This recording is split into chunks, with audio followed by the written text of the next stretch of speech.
അപ്പോൾ ഗൈസ് നമുക്കിന്ന് കപ്പ കൊണ്ടൊരു വെറൈറ്റി സാധനം ഉണ്ടാക്കി നോക്കാമോ? Come on let's go.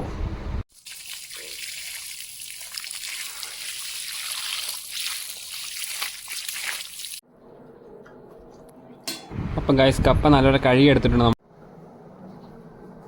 കപ്പ മുറിച്ച് വെച്ചിട്ടുണ്ട്.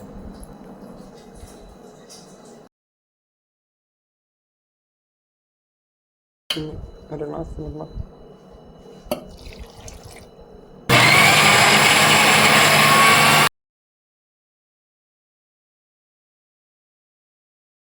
നോൺ സ്റ്റിക്ക് പാത്രം ചൂടായി കഴിയുമ്പോൾ നമ്മൾ അടിച്ച് വെച്ച കപ്പ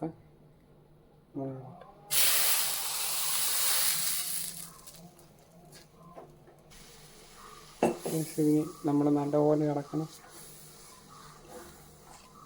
ഒരു 5-6 മിനിറ്റ് നല്ലപോലെ ഇളക്കിക്കൊണ്ടിരിക്കണം.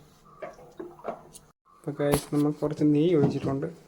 നെയ്യും കൂടെ ഒഴിക്കണം. എന്നിട്ട് നല്ലപോലെ ഇളക്കിക്കൊണ്ടിരിക്കണം. ഗൈസ് നമ്മൾ കുറച്ച് ലേശം മഞ്ഞളോടെ ആഡ് ചെയ്യണം. ഗൈസ് അപ്പോൾ അവസാനം ഈ പരുവത്തിലാവും ഇളക്കി വരുമ്പോൾ നല്ലപോലെ ഇളക്കണം. മഞ്ഞളിട്ടുകൊണ്ടാണ് ഇത് കളർ വന്നത്.